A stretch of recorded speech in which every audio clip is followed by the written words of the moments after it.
The first time it happened I was 18 and I thought I was losing my mind. His name was Liam. He had a smile that was all teeth and an acoustic guitar he played too loudly. To me, he was the universe. To my mother, he was a fresh audience. I remember the exact moment. We were in our cramped kitchen, the one with the peeling linoleum she always complained about, but never replaced. I'd brought Liam over to meet her, a nervous ritual I was foolish enough to believe was a formality. "Violet, honey, don't hover," she'd said, waving a dismissive hand at me while leaning a hip against the counter. She wore a silk robe, the deep green one that made her brown eyes look almost black. Her own hair, the same shade of mousy brown as mine, was pinned up in a loose twist. A few strands clung to her neck. She directed her full attention to Liam. "So, Liam, tell me, what are your intentions with my girl?" Liam chuckled, running a hand through his messy blonde hair. My hair was blonde too, like my father's. The one thing she could never change about me, no matter how many times she'd tried to tone it down with box dye when I was younger. "Just to make her happy, Mrs. Hartwell," Liam said. She smiled, a slow, practiced thing. "Please, call me Celeste." She touched his arm, her manicured nails a stark contrast against the sleeve of his faded band t-shirt. "You know, you remind me of someone. A young Jeff Buckley. Do you sing?" Within a month, Liam was distant. He'd cancel plans, say he was busy. When I finally cornered him, he looked at me with a mixture of pity and guilt that made my stomach drop. "It's just, your mom, she's like, really going through a hard time," he'd mumbled, staring at his sneakers. "She just needs someone to talk to. I didn't want to be a jerk and ignore her." "She's going through a hard time?" I repeated, my voice flat. "She said you don't really understand her, that you're, a little cold." I found the texts a week later. I'd borrowed his laptop for a school project, and his iMessage was synced. I hadn't meant to snoop, but a notification popped up from Celeste with a winky face emoji. My finger moved before my brain could stop it. It was a gallery of their conversations. His started with innocent replies to her questions about his band. Hers started with compliments. "You have such a unique style. Violet is so lucky. I wish I had her confidence to pull off looks like that." Then came the complaints. "She's always been so stubborn, ever since she was little. I try so hard, but she shuts me out. It's nice to have a man to talk to who actually listens." Then, the picture. It was a selfie of her, pouting, the deep green robe hanging open just enough to show a sliver of lace camisole underneath. The caption, "Having a glass of wine. Thinking of you. Don't tell Violet. She'd be so dramatic about it." I slammed the laptop shut. My hands were shaking. When I confronted her, she was in the living room, painting her nails a shade of crimson that matched the wine in her glass. She didn't look up. "Mom, why are you texting Liam?" "Oh, he's just a sweet boy. We were just chatting." "You sent him a picture of yourself in your underwear." She finally looked up, her expression a mask of offended innocence. "It was a picture of my new negligee. It was innocent. Violet, you're being paranoid. You're going to drive him away with this jealousy." "Jealousy?" My voice cracked. "Of my own mother?" She set the nail polish down with a deliberate click. She looked at me then, really looked, and for a fleeting second, the mask slipped. I saw it. A flicker of cold, hard satisfaction.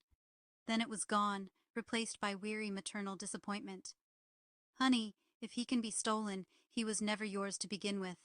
I was just testing him. For you. You should be thanking me." I broke up with Liam the next day. He didn't even fight it. For the next 8 years, it was a carousel of faces and the same sickening rhythm. At 20, there was Marcus, the art student with kind eyes and a gentle voice.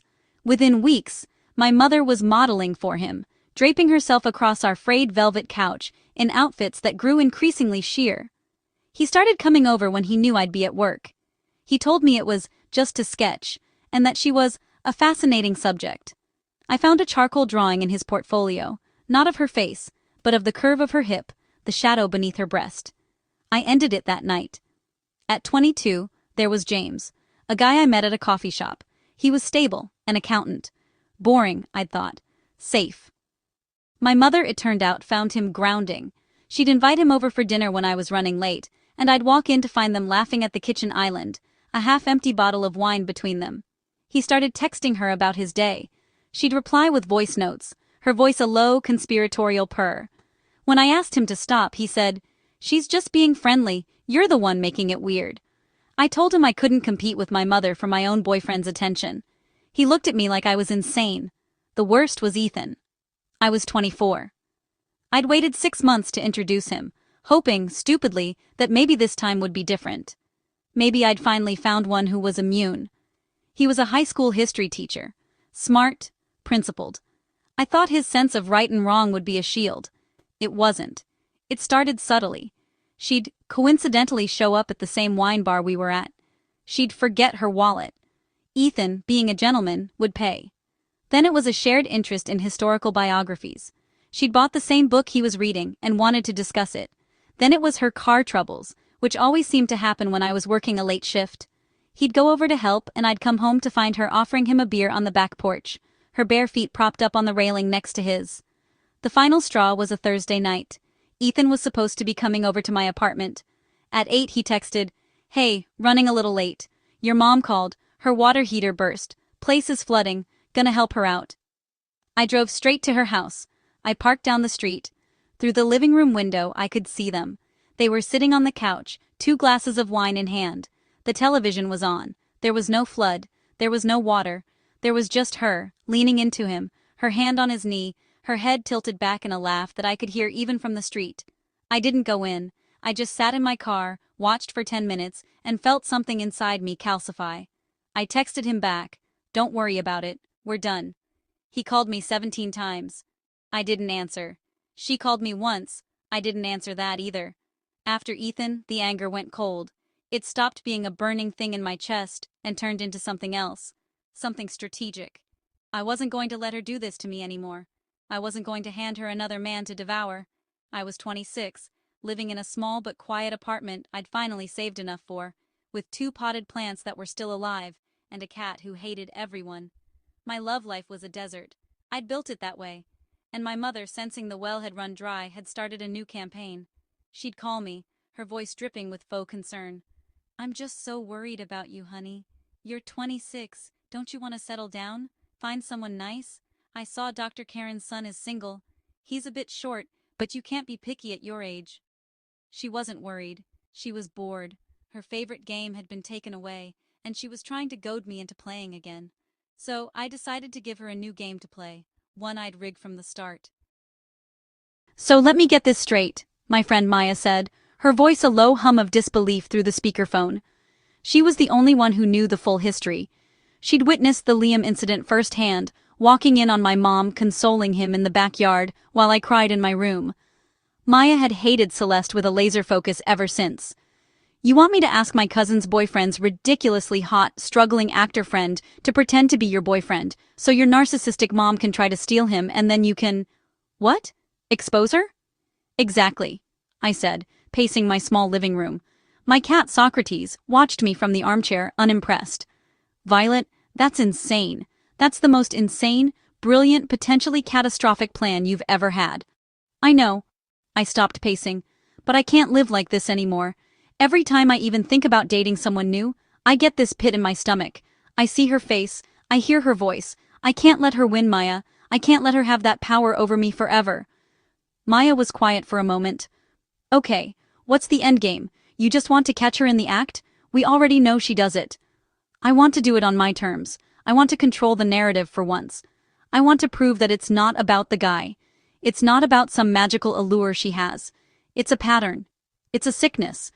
And I want to force her to see it. To force him to see it. To force everyone to see it." I took a breath. "And I might have already found him." "You what?" A week later, I was sitting across from Oliver at a noisy diner, trying not to stare at the impossible symmetry of his face. Maya's cousin's boyfriend Jake had come through. Oliver was, as advertised, a ridiculously hot, struggling actor. But he was also more than that. He was sharp, with an easy laugh and a weary intelligence in his eyes that came from years of auditioning for parts that went to the director's nephew. He listened to my story with a stillness that unnerved me. When I finished, he didn't look shocked. He just nodded slowly, stirring his coffee. "So, just to be clear," he said, his voice a low baritone that made the word clear sound like a cello note. Your mom is a master manipulator who has systematically seduced or attempted to seduce every serious boyfriend you've had for the last 8 years, driven by a deep-seated jealousy over your blonde hair and blue eyes, things you inherited from your father. When you say it like that, it sounds even more unhinged, I muttered, embarrassed. It is unhinged, he agreed, not unkindly.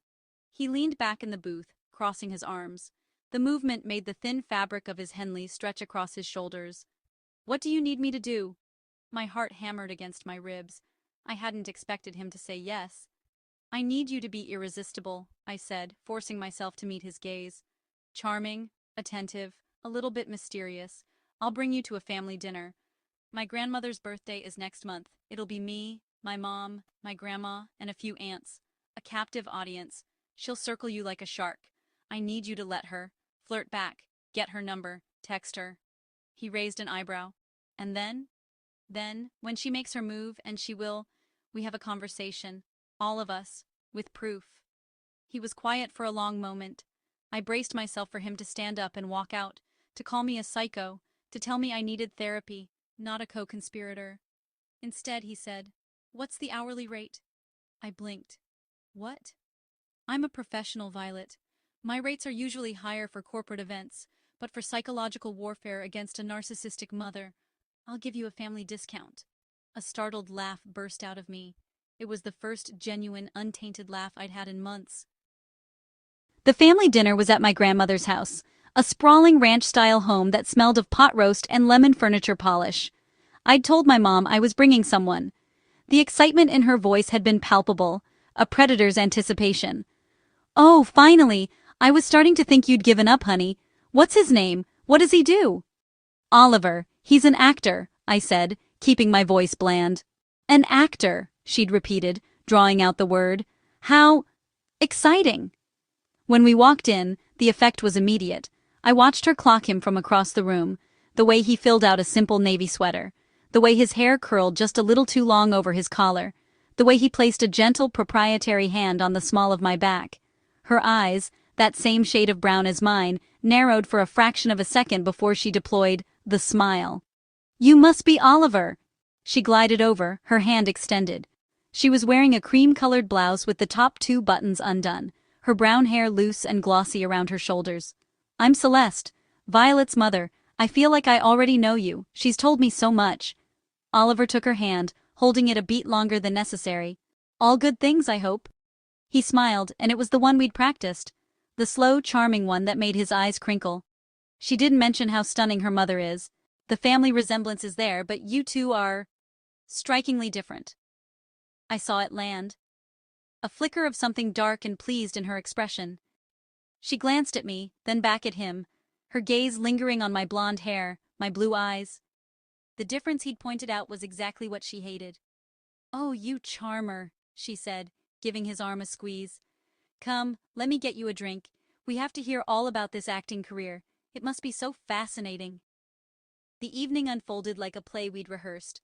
Oliver was a master. He was attentive to me, yes, refilling my water, laughing at my stories, keeping his arm around my shoulders. But he was also strategically attentive to her. He'd let his gaze drift to her when she laughed at something my grandmother said. He'd ask her questions about her life, her work. She sold overpriced skincare on Instagram. Her interests. He'd lean in when she spoke, creating a little pocket of intimacy in the crowded dining room. By the time my aunts brought out the birthday cake, the groundwork was laid. I caught my mom watching Oliver from across the table, a look of open, covetous fascination on her face. The same look she'd given Liam, Marcus, James, Ethan. After dinner, I excused myself to help my grandmother in the kitchen. It was the agreed-upon signal. I left Oliver alone in the living room with my mom and a half-empty bottle of red wine. Standing at the sink, scrubbing a roasting pan that was already clean, my heart was a frantic drum against my ribs. My grandmother, a woman of few words and shrewd eyes, handed me a dish towel. "That young man," she said, her voice papery with age. "He's got a good face." "Thanks, Grandma." "Your mother thinks so, too." I froze. I looked at her. She was watching me, her pale blue eyes, my eyes, sharp and clear. "I'm not as blind as she thinks I am," my grandmother said quietly. "I've seen the parade. It's a shame, what she does, a real shame. Whatever you're doing tonight, be careful. A knot of emotion lodged in my throat. I nodded, not trusting my voice. When I walked back into the living room, I saw them on the couch. They were sitting apart, but the space between them felt charged. My mom had her legs curled under her posture open and inviting. Oliver was leaning forward, his elbows on his knees, giving her his full attention. They were laughing about something. "There she is," Oliver said, looking up at me. His smile was warm, but his eyes held a question. "Ready? Ready to go?" I asked, forcing a yawn. "Long day." My mom rose, smoothing her blouse. "So soon? Oliver and I were just getting to know each other. He's thinking of auditioning for a play at the community theater. I told him I'd come see him, for support." She looked at him. "Maybe you could give me your number. I can text you the details about the director. I know him personally."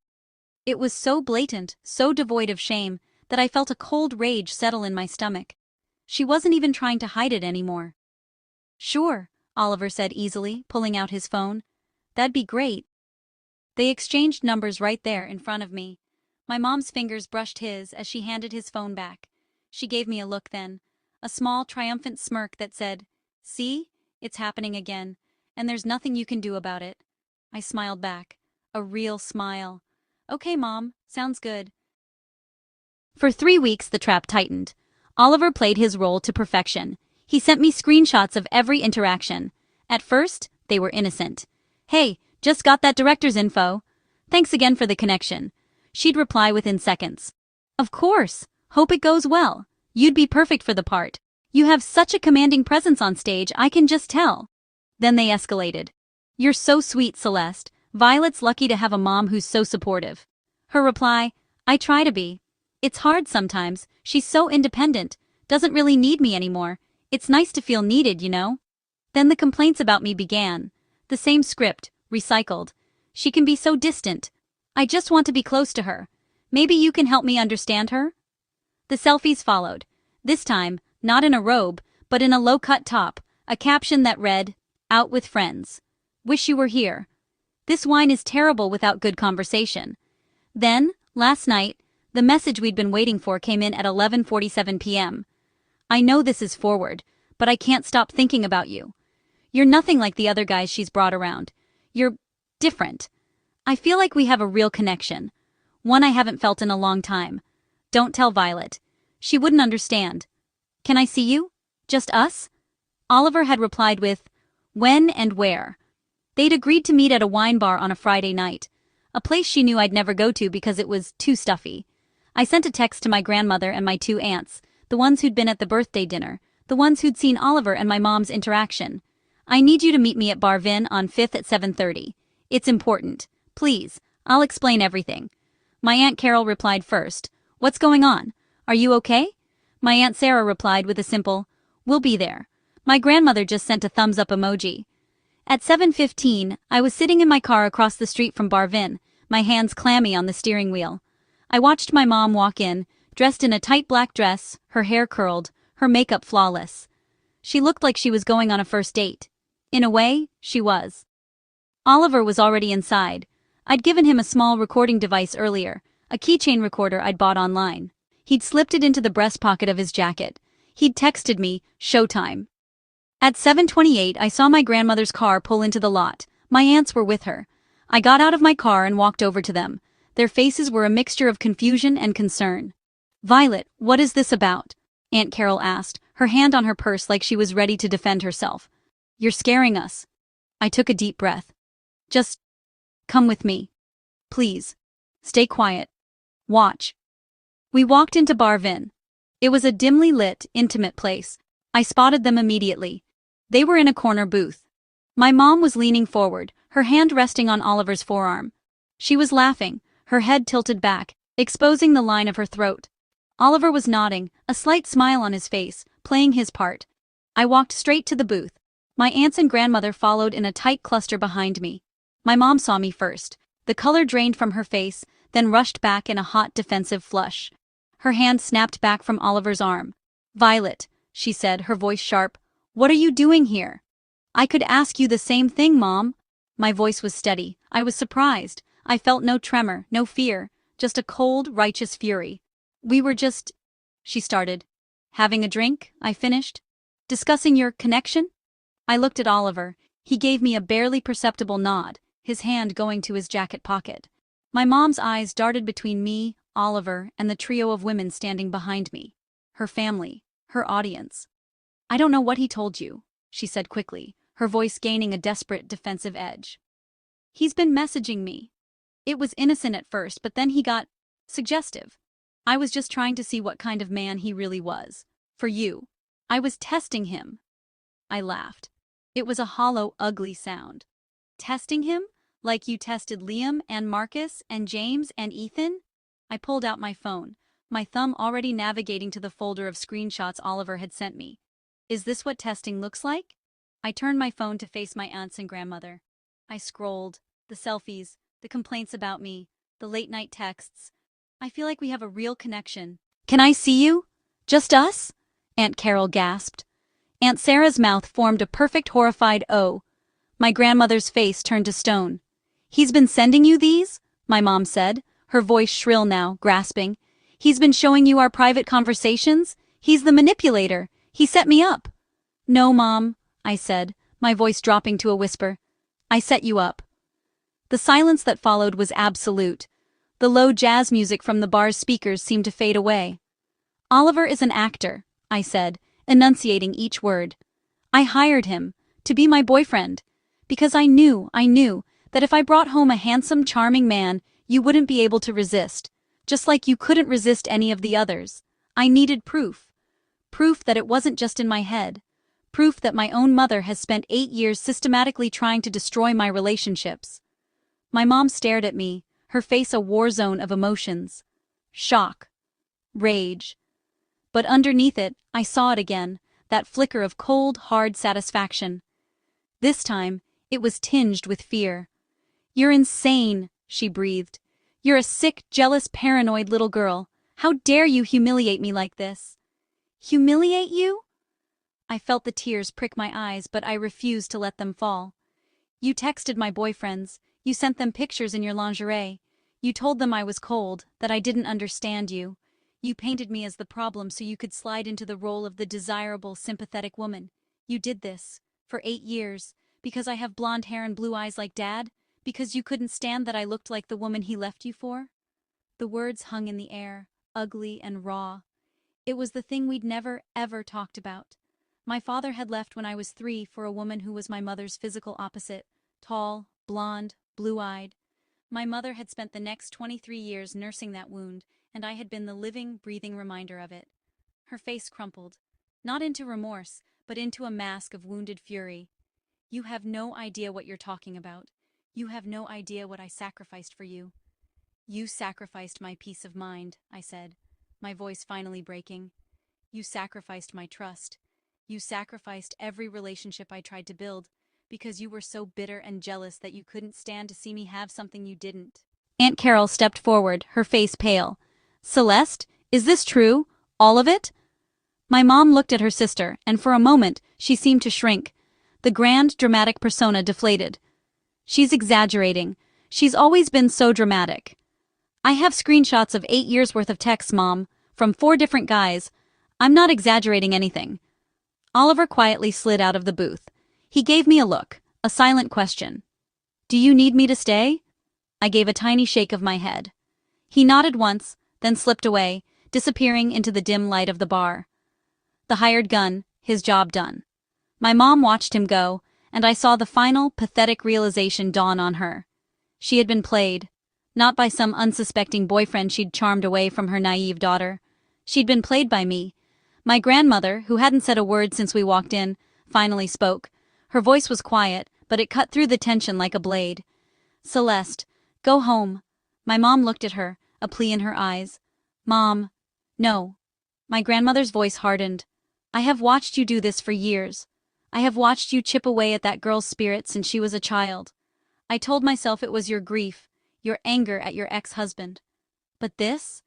She gestured to the empty booth, to my phone still displaying the screenshots. This is not grief.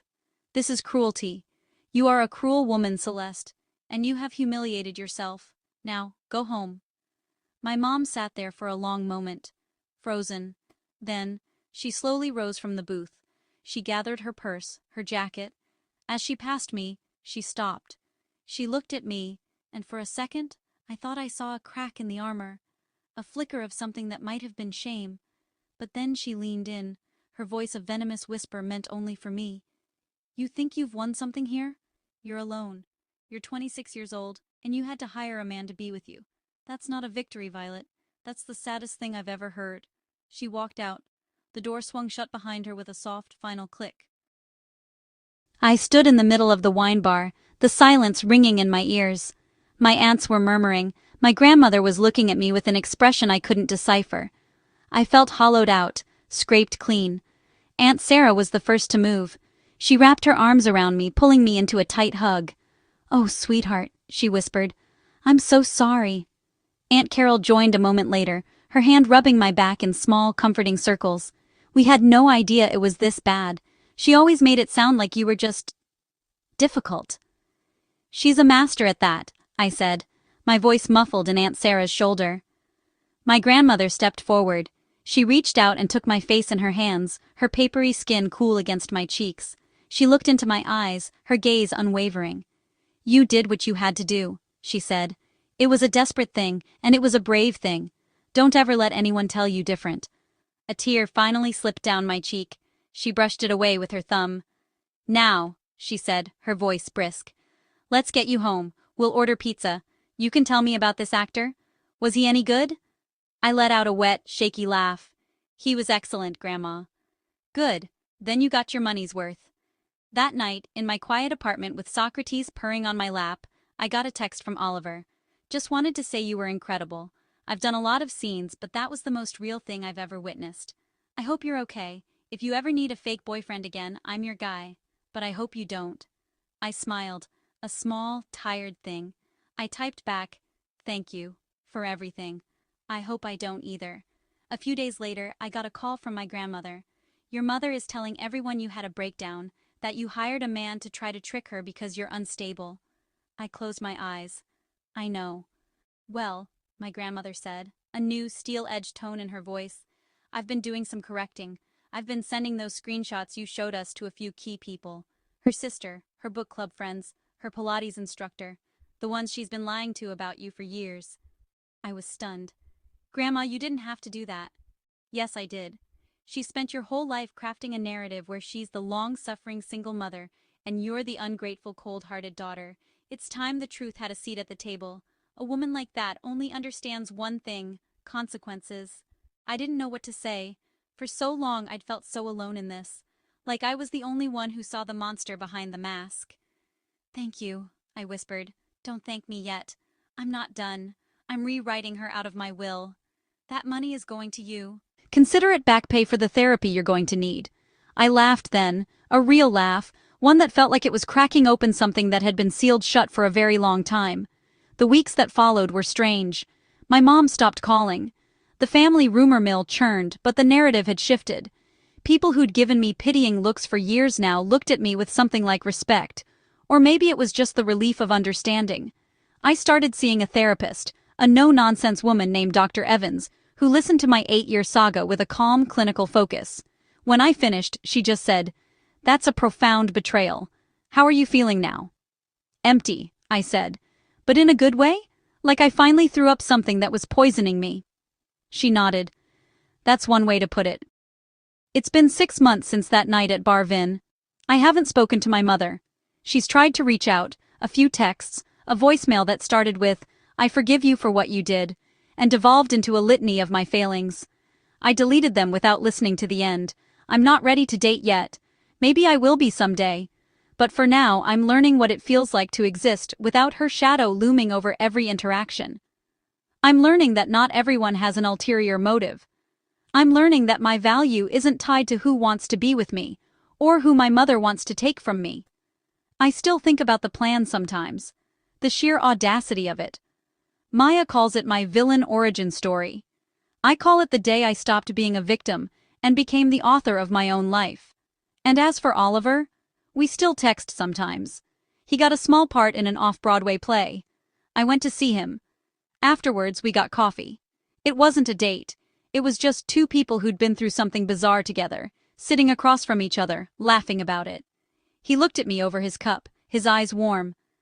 "You know, you were the one acting that night. You were incredible." I shrugged, a small smile playing on my lips. "I had a good script." He shook his head. "No, that was all you." Maybe he was right. Maybe the real performance wasn't the fake boyfriend or the trap.